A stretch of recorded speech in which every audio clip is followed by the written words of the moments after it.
देखो मैं हुण मिरर फॉर्मूला बनाना हैगा कन्वैक्स मिरर का। तो सब तो पहला मैं मिरर ड्रॉ कर लेंदा। आ मिरर हो गया। इदा मैं लाइना बनाऊंगा कि रिफ्लैक्शन इस पासों नहीं होगी, इस पासे तो होगी। ठीक है। फिर अगला मेरा काम की है, प्रिंसिपल एक्सिस बनाना। ਉਹਦੇ ਵਾਸਤੇ ਮੈਨੂੰ ਕੀ ਚਾਹੀਦਾ? ਪੋਲ। ਹੋਰ ਕੀ ਚਾਹੀਦਾ? ਇਹਦਾ ਦੇਖਣਾ ਸੀ ਕਿੱਥੇ ਆ, ਇਹਦਾ ਸੈਂਟਰ ਕਿੱਥੇ ਆ। ਆ ਸੈਂਟਰ ਹੈ ਤੇ ਮੈਂ ਕੀ ਕਰਨਾ, ਇੱਕ ਸਕੇਲ ਲੈਣੀ ਹੈ। ਸਕੇਲ ਨੂੰ ਪੀ ਤੇ ਸੀ ਨਾਲ ਮਿਲਾਣਾ ਹੈ ਤੇ ਲਾਈਨ ਡਰਾ ਕਰਨੀ ਹੈ। ਤੁਸੀਂ ਸਕੇਲ ਨਾਲ ਕਰਿਓ, ਫ੍ਰੀ ਹੈਂਡ ਨਾਲ ਨਹੀਂ ਕਰਨਾ। ਠੀਕ ਹੈ। ਤਾਂ ਆ ਕੀ ਹੋ ਗਿਆ? Principal Axis. ਤੇ ਜਿੰਨਾ ਪੀ ਸੀ ਹੁੰਦਾ ਬਿਲਕੁਲ ਇਹਦਾ ਬਿਲਕੁਲ ਮਿਡਲ ਪੁਆਇੰਟ ਉੱਤੇ ਫੋਕਸ ਹੁੰਦਾ। ਠੀਕ ਹੈ। ਤਾਂ ਹੁਣ ਕੀ ਕਰੋ, ਆਬਜੈਕਟ ਰੱਖੋ। ਕਿੱਥੇ ਰੱਖੋਗੇ? ਆ ਰੱਖ ਦੋ, ਜਿੱਥੇ ਮਰਜ਼ੀ ਰੱਖ ਦੋ, ਇੱਥੇ ਕੋਈ ਪ੍ਰੋਬਲਮ ਨਹੀਂ ਕਿਉਂਕਿ ਇਹਦੇ ਸਾਰੇ ਕੇਸ ਵਰਚੁਅਲ ਆ। ਅੱਛਾ, ਇੱਕ ਲਾਈਨ ਪੈਰਲਲ ਲੈ ਕੇ ਆਓ ਪ੍ਰਿੰਸੀਪਲ ਐਕਸਿਸ ਦੇ। ਜਿਹੜੀ ਪੈਰਲਲ ਲੈ ਕੇ ਆਓਗੇ, ਕਿਉਂਕਿ ਲਾਈਟ ਤਾਂ ਐਂ ਹੀ ਮੁੜੂਗੀ ਨਾ। ਹਾਂ, ਐਂ ਹੀ ਮੁੜੂਗੀ, ਠੀਕ ਹੈ। ਪਰ ਐਗਜ਼ੈਕਟਲੀ ਕਿਵੇਂ ਮੁੜੂਗੀ? ਤੁਸੀਂ ਇੱਕ ਸਕੇਲ ਨੂੰ ਨਾ ਇੱਥੇ ਰੱਖੋ। ਠੀਕ ਹੈ। ਜਿਵੇਂ ਮੈਂ ਆ ਸਕੇਲ ਲੈ ਲਈ, ਸਕੇਲ ਨੂੰ ਮੈਂ ਇੱਥੇ ਰੱਖਿਆ ਐਫ 'ਤੇ। ਆਪਾਂ ਇਹਨੂੰ ਕੁਛ ਵੀ ਕਹਿ ਦਿਓ, ਲਾਈਕ ਬੀ ਪੁਆਇੰਟ ਕਹਿ ਲਓ। ਸਕੇਲ ਨੂੰ ਐਫ 'ਤੇ ਅਤੇ ਆ ਪੁਆਇੰਟ 'ਤੇ ਰੱਖੋ ਅਤੇ ਤੁਸੀਂ ਕਹੋ ਕਿ ਲਾਈਟ ਐਂ ਚੱਲ ਗਈ। ਠੀਕ ਹੈ, ਐਂ ਜਾ ਰਹੀ ਹੈ। ਓਕੇ। ਪਰ ਜੇ ਇਹਨੂੰ ਬੈਕ ਪ੍ਰੋਡਿਊਸ ਮੈਂ ਕਰਾਂ ਤਾਂ ਮੈਨੂੰ ਲੱਗੂਗਾ ਕਿ ਇਹ ਐਫ ਵਿੱਚੋਂ ਲੰਘਦੀ ਪਈ ਆ। ਲੰਘੂਗੀ ਹੋਈ ਕਿਉਂਕਿ parallel to principal axis passes to focus, not actually it appears। ਦੂਜਾ ਕੀ ਕਰੋ, ਤੁਸੀਂ ਕਹੋ ਕਿ ਸਕੇਲ ਨੂੰ ਇੱਥੇ ਰੱਖੋ ਤੇ ਸੀ ਤੇ ਰੱਖੋ, ਹੈ ਨਾ। ਤਾਂ ਲਾਈਨ ਬਣਾ ਦਿਓ। ਮੈਂ ਪੈਨ ਦੂਜਾ ਲੈ ਲਾਂ ਤੇ ਆਹ ਦੇਖੋ ਇੱਥੇ ਟਕਰਾਈ ਨਾ। ਹੁਣ ਇਹ ਜਿਹੜੀ ਲਾਈਟ ਟਕਰਾ ਗਈ, ਇਹਨੇ ਐਵੇਂ ਹੀ ਵਾਪਸ ਹੋਣਾ। ਕਿਉਂਕਿ ਇਹ ਇਟ ਅਪੀਅਰਸ ਦੈਟ ਕਿ ਇਹ ਸੀ ਦੇ ਅਲੋਂਗ ਵਾਲੀ ਲਾਈਨ ਆ ਅਤੇ ਸੀ ਦੇ ਅਲੋਂਗ ਵਾਲੀ ਲਾਈਨ ਕਦੀ ਵੀ ਟਰਨ ਨਹੀਂ ਕਰਦੀ, ਉਸੀ ਪਾਥ ਦੇ ਅਲੋਂਗ ਵਾਪਸ ਹੁੰਦੀ ਹੈ। ਐਵੇਂ ਆ ਕੇ ਐਵੇਂ ਹੀ ਵਾਪਸ ਹੋ ਜੂਗੀ। ਤਾਂ ਵਾਪਸ ਦੋ ਲਾਈਨਾਂ ਹੋ ਗਈਆਂ, ਇੱਕ ਤਾਂ ਆ ਵਾਪਸ ਹੋ ਗਈ, ਇੱਕ ਆ ਵਾਪਸ ਹੋ ਗਈ। ਇਹ ਦੋਨੋਂ ਪਿੱਛੇ ਕਿੱਥੇ ਮਿਲਦੀਆਂ ਪਈਆਂ? ਇਸ ਪਾਸੇ। ਇਹ ਦੋਨੋਂ ਦੇਖੋ ਇੱਥੇ ਮਿਲਦੀਆਂ ਪਈਆਂ ਨਾ। ਤਾਂ ਇੱਥੋਂ ਤੁਹਾਨੂੰ ਸਮਝ ਆ ਗਈ ਕਿ ਹੁਣ ਸਾਨੂੰ ਨਾ ਸਾਡਾ ਇਮੇਜ ਬਣ ਗਿਆ, ਇੱਥੇ ਬਣ ਗਿਆ। ਆ ਇਮੇਜ ਛੋਟਾ ਬਣਿਆ ਹੈਗਾ, ਵਰਚੁਅਲ ਬਣਿਆ। ਵਰਚੁਅਲ ਕਿਉਂਕਿ ਇਸ ਪਾਸੇ ਬਣਿਆ ਮਿਰਰ ਤੋਂ ਦੂਜੇ ਪਾਸੇ। ਠੀਕ ਹੈ। ਅਪੀਅਰ ਹੋਇਆ ਨਾ। ਐਕਚੁਅਲੀ ਤਾਂ ਲਾਈਨਾਂ ਕਿਤੇ ਮਿਲਣਗੀਆਂ ਹੀ ਨਹੀਂ ਇਸ ਪਾਸੇ, ਆਪਾਂ ਨੂੰ ਬੈਕ ਪ੍ਰੋਡਿਊਸ ਕੀਤਾ ਤਾਂ ਮਿਲੀਆਂ, ਤਾਂ ਇਹਨੂੰ ਵਰਚੁਅਲ ਕਹਾਂਗੇ। ਇੱਕ ਲਾਈਨ ਇੱਕ ਹੋਰ ਰਹਿ ਗਈ ਹੈ। ਉਹ ਆਬਜੈਕਟ ਤੋਂ ਕਿੱਥੇ ਟਕਰਾਉਂਦੀ ਹੁੰਦੀ? ਇੱਥੇ ਪੋਲ 'ਤੇ। ਤਾਂ ਉਹਨੂੰ ਪੋਲ 'ਤੇ ਸਟਰਾਈਕ ਕਰਾਓ।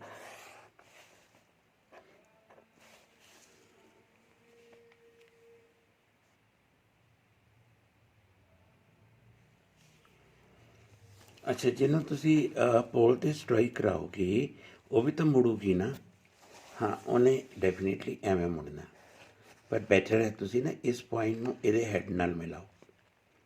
ਠੀਕ ਹੈ। ਹੈਡ ਨਾਲ ਮਿਲਾ ਕੇ ਐਵੇਂ ਦੱਸੋ ਕਿ ਐਵੇਂ ਜਾ ਰਹੀ ਹੈ। ਪਰ ਜਦੋਂ ਆਪਾਂ ਇਹਨੂੰ ਬੈਕ ਪ੍ਰੋਡਿਊਸ ਕਰਦੇ ਹਾਂ ਤਾਂ ਇਹ ਵੀ ਉੱਥੋਂ ਹੀ ਅਪੀਅਰ ਹੋਊਗੀ ਕਿ ਉੱਥੋਂ ਹੀ ਆਉਂਦੀ ਪਈ। ਕਿੱਥੋਂ? ਇੱਥੋਂ, ਇਸ ਪੁਆਇੰਟ ਤੋਂ। ਐਂ ਆ ਕੇ ਐਂ ਚੱਲ ਗਈ। ਤੁਹਾਡੀਆਂ ਜਿਹੜੀਆਂ ਰਿਫਲੈਕਟਿਡ ਲਾਈਟਸ ਹੈ ਕਿਹੜੀਆਂ? 1 2 3। ਤਿੰਨਾਂ ਨੂੰ ਬੈਕ ਪ੍ਰੋਡਿਊਸ ਕਰਨ 'ਤੇ ਇਹ ਮੀਟ ਕਰਦੀਆਂ ਇੱਥੇ, ਤਾਂ ਇਮੇਜ ਇੱਥੇ ਬਣਿਆ। ਇਹਨੂੰ ਜੇ ਤੁਸੀਂ ਕਹੋਗੇ ਏ ਬੀ, ਇਹਨੂੰ ਕੀ ਕਹੋਗੇ? ਏ ਡੈਸ਼ ਬੀ ਡੈਸ਼। ਦੇਖੋ ਟਰਾਇੰਗਲਸ ਉਹੀ ਲੈਣੀਆਂ ਜਿੱਦਾਂ ਮੈਂ ਪਹਿਲਾਂ ਦੱਸਿਆ ਸੀਗਾ ਕਨਕੇਵ ਦੇ ਕੇਸ ਵਿੱਚ। ਮੇਰੇ ਕਨਕੇਵ ਵਾਲੀ ਵੀਡੀਓ ਦੇਖ ਲਿਓ।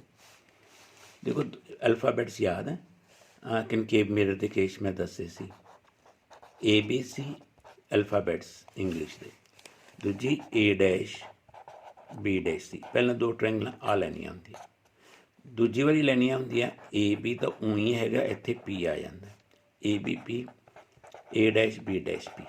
इत्थे भी दो ट्रायंगल ए उदा ही है जिवें कनकेव दे विच आपां लईआं सी। ABC आ हो गया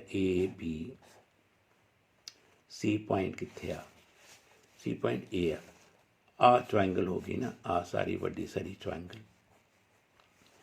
तो दूजी ट्रायंगल किहड़ी है A-B-C, वो किहड़ी है A-B-C, वो आ वाली ट्रायंगल है। तो आ वाली वड्डी सारी ट्रायंगल ते ओहदे च छोटी ट्रायंगल सिमिलर है, दिसदी पई। तो की लिख लोगे उदा ही AB अपॉन A-B-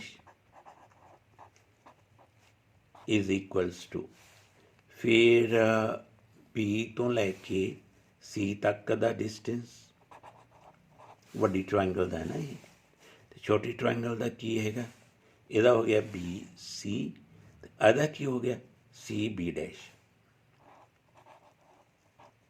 ठीक है ना, वड्डा डिस्टेंस अपॉन छोटा डिस्टेंस, वड्डा डिस्टेंस अपॉन छोटा डिस्टेंस।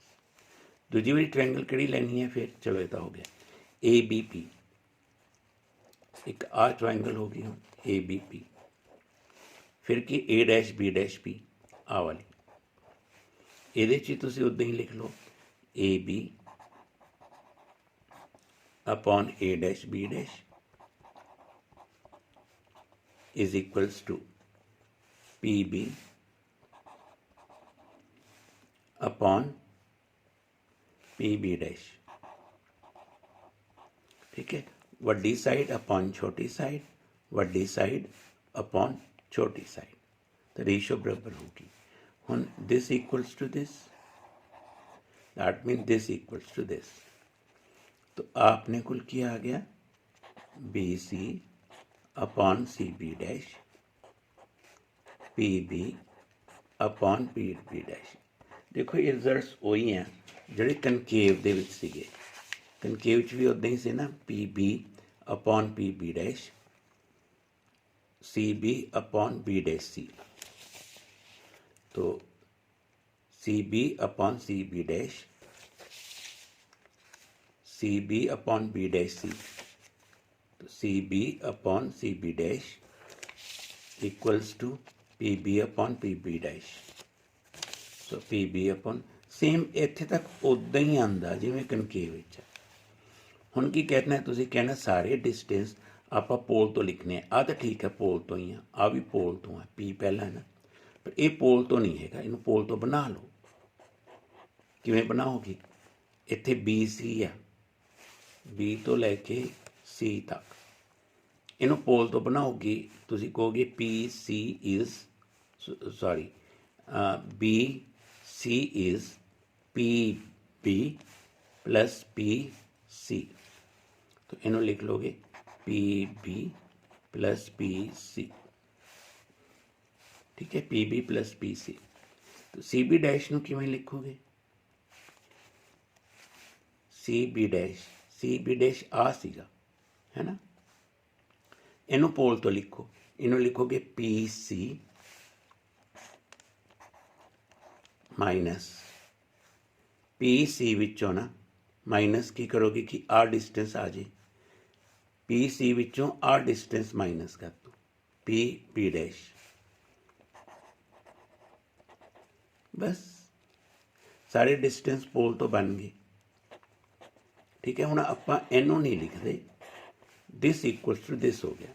हुण लाओ साइन कन्वेंशन, PB की हैगा ऑब्जेक्ट, देखो आ ऑब्जेक्ट है, लाइट एवें आ रही है, इधर वाले डिस्टेंस पॉजिटिव होणगे, इधर वाले डिस्टेंस नेगेटिव होणगे। ठीक है, इधर वाला डिस्टेंस इक्को ही है U, तो U नूं माइनस विच लोगे। इधर वाले डिस्टेंस किहड़े किहड़े, एक तो इमेज इधर बनिया, इमेज पॉजिटिव आऊगा प्लस V, दूजा जिहड़ा CR हैगा PC R दे बराबर है ना, P तो C तक A प्लस आऊगा, क्योंकि ए भी मिरर तो सज्जे पासे है। चलो हुण वैल्यू लगा दो। पी बी ए ऑब्जेक्ट सीगा, ऑब्जेक्ट माइनस विच है। पी सी आर प्लस विच है, पी सी प्लस विच है, माइनस पी बी डैश ए इमेज है ना। तो इमेज की है सज्जे पासे, तो माइनस वी, सॉरी जे इमेज सज्जे पासे है तो प्लस आऊ, राइट। तो अगे की है, अगे है पी बी ऑब्जेक्ट आ minus you, P B dash image आ प्लस वी। क्रॉस मल्टीप्लाई कर दो, क्रॉस मल्टीप्लाई करके की आऊगा ये minus u v plus r v is equals to minus minus u r, तो फिर minus minus plus plus u v. इन्होंने यू वी आर ना डिवाइड कर दो, तो divided by u v r divided by u v r divided by u v r divided by u v r. देखो की cut जूगा, तुसीं मैनूं दस सकदे हो की कटदा पिया इत्थे। तां इत्थे कटदा पिया आई थिंक सो, इत्थे की कटदा पिया नोट करो, यू भी कट जांदा, इत्थे की कट जांदा आर भी, इत्थे की कटूगा यू आर, इत्थे की कटूगा यू भी। बाकी बचिया की, इत्थे बच के माइनस वन अपॉन आर है ना, इत्थे की बचा plus one upon u equals to, इत्थे की बचा माइनस वन अपॉन वी, इत्थे की बचा प्लस वन अपॉन आर। हुण तुसीं की करो, सारे माइनस नूं प्लस करना है। किवें ये माइनस है इधर ले आओ प्लस हो जाऊगा, ये माइनस है इधर ले जाओ प्लस हो जाऊगा। तो ये इधर ले आए ना, तो ये हो गया one upon u plus one upon v equals to, इनू उधर लै गए, तो ये वन ओवर आर तो पहला ही है, इनू भी इधर लैके पॉजिटिव बन गया, तो ये बन गया one upon u plus one upon v equals to two upon r, क्योंकि दो बार हो गया ना। आर का इक्वल होंगे, आर होंगे 2f। फॉर्मूला की बन गया one upon u plus one upon v equals to 2 upon 2f, 2 cut के, तो मेरा फॉर्मूला बन गया one over u plus one over v equals to one over f. मेरा फॉर्मूला वही है जिमें कनकेव का सीगा उवें कन्वैक्स का। लास्टली मैं तुहानूं दसदा कि magnification, M magnification the size of image upon size of object, वो किवें आऊगा। मैगनीफिकेशन लिए सेकेंड इक्वेशन यूज कर लें, ठीक है। तो ए बी की हुंदा, ए बी ऑब्जेक्ट हैगा, ਉਹਦੀ हाइट ਉਹਨੂੰ ओ कह लें हाइट ਨੂੰ, ਤੇ ਇਮੇਜ ਦੀ ਹਾਈਟ ਨੂੰ ਆਪਾਂ आई कह लें। देखो मैं दसिया सीगा कि जिहड़ी हाइट प्रिंसीपल एक्सिस तो उपर वाल होगी वो पॉजिटिव होगी, तो दोनों ही उपर है गया, दोनों पॉजिटिव आने। ए बी की हैगा ऑब्जेक्ट की height positive, A dash B dash की हैगा इमेज की हाइट वो भी positive equals to P B. तो पी बी की हैगा पी बी आर डिस्टेंस, ये यू तो हमेशा ही नेगेटिव होंगे, ये याद रखना, चाहे कनकेव है चाहे कन्वैक्स है। ऑब्जेक्ट इधर पे ना, तो लाइट ऐ जा रही है, तो इधर वाले डिस्टेंस पॉजिटिव होंगे, इधर वाले नेगेटिव होंगे, तो यू माइनस हो जाऊगा, तो P B mean minus you.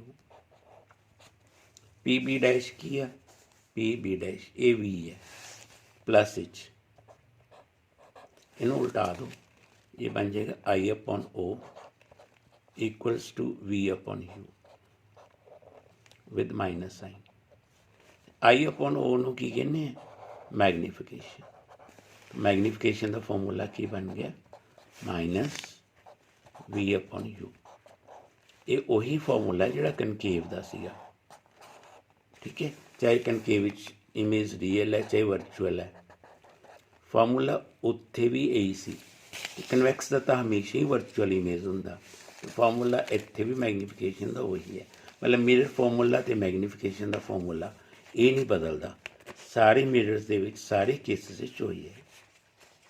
ਮੈਂ ਲਾਸਟਲੀ ਇੱਕ ਕੇਸ ਤੁਹਾਨੂੰ ਦੱਸਣਾ ਚਾਹੂੰਗਾ ਕਿ ਜਿਹੜਾ ਤੁਸੀਂ ਫਾਰਮੂਲਾ ਬਣਾਇਆ, ਕੀ ਇਹ ਫਾਰਮੂਲਾ ਐਪਲੀਕੇਬਲ ਹੈਗਾ ਪਲੇਨ ਮਿਰਰ ਵਾਸਤੇ? ਤੁਸੀਂ ਕਹੋਗੇ ਯੈਸ। ਐਕਚੁਅਲੀ ਪਲੇਨ ਮਿਰਰ ਜਿਹੜਾ ਹੁੰਦਾ ਨਾ, ਉਹ ਪਲੇਨ ਆ, ਤਾਂ ਉਹਦਾ ਰੇਡੀਅਸ ਆਫ ਕਰਵੇਚਰ ਕਿੰਨਾ ਹੋਊਗਾ? ਰੇਡੀਅਸ ਤਾਂ ਹੋਊਗਾ ਨਾ, ਦੇਖੋ ਜਿੱਦਾਂ ਹੁਣ ਸਾਡੀ ਧਰਤੀ ਆ, ਧਰਤੀ ਜਿਹੜੀ ਗੋਲ ਆ, ਪਰ ਸਾਨੂੰ ਗੋਲ ਨਜ਼ਰ ਆਉਂਦੀ ਨਹੀਂ। ਸਾਨੂੰ ਨਜ਼ਰ ਕਿਵੇਂ ਆਉਂਦੀ? ਪਲੇਨ। ਕਿਉਂ ਪਲੇਨ ਨਜ਼ਰ ਆਉਂਦੀ? ਕਿਉਂਕਿ ਇਹਦਾ ਰੇਡੀਅਸ ਆਫ ਕਰਵੇਚਰ ਬਹੁਤ ਜ਼ਿਆਦਾ ਹੈ। ਜਦੋਂ ਰੇਡੀਅਸ ਆਫ ਕਰਵੇਚਰ ਬਹੁਤ ਜ਼ਿਆਦਾ ਹੋ ਜੇ ਤਾਂ ਉਹ ਚੀਜ਼ ਸਫੈਰੀਕਲ ਚੀਜ਼ ਸਾਨੂੰ ਨਾ ਪਲੇਨ ਨਜ਼ਰ ਆਉਣੀ ਸ਼ੁਰੂ ਹੋ ਜਾਂਦੀ ਹੈ। ਇਸ ਕਰਕੇ ਜੇ ਕੋਈ ਪਲੇਨ ਮਿਰਰ ਹੈ ਤਾਂ ਉਹਦਾ ਰੇਡੀਅਸ ਆਫ ਕਰਵੇਚਰ ਕਿੰਨਾ ਹੋਊਗਾ? ਬਹੁਤ ਜ਼ਿਆਦਾ। तो जे प्लेन मिरर है तो वो रेडियस कर्वेचर बहुत ज़्यादा नूं आपां इनफिनिटी कह लेंगे। तो फोकल लेंथ कितनी होंगी? r/2। जे r इनफिनिटी है फोकल लेंथ कितनी होगी? इनफिनिटी। तो प्लेन मिरर का फॉर्मूला की होएगा 1/u plus 1/v equals to 1/इनफिनिटी। 1/इनफिनिटी की होंगे 0, तो 1/u plus 1/v equals to 0। It implies u is equals to -v। मतलब प्लेन मिरर में जिन्नी दूर ऑब्जेक्ट होंदा उन्नी दूर मिरर के अंदर इमेज बनता कि आ मिरर है ना, जो ऑब्जेक्ट इन्नी दूर है तो इमेज कित्थे बनूगा? वर्चुअल बनेगा बिहाइंड, है ना, क्योंकि एक नैगेटिव है ना, तो यदा मतलब कि v जे u तो हमेशा ही माइनस होंदा ऑलवेज। जे u माइनस है तो मतलब v पॉजिटिव है। v मतलब इत्थे बनूगा इमेज इस पासे दिसूगा सानू मिरर के अंदर। तो जिन्नी दूर ऑब्जेक्ट है उन्नी दूर ही इमेज होगा, उन्नी दूर। ठीक है, ओके। जे फिर भी कोई तुहानू मुश्किल लगती तो प्लीज़ व्हाट्सएप पर मैनू लिखो, मैं थानू जरूर दसूँगा। ओके।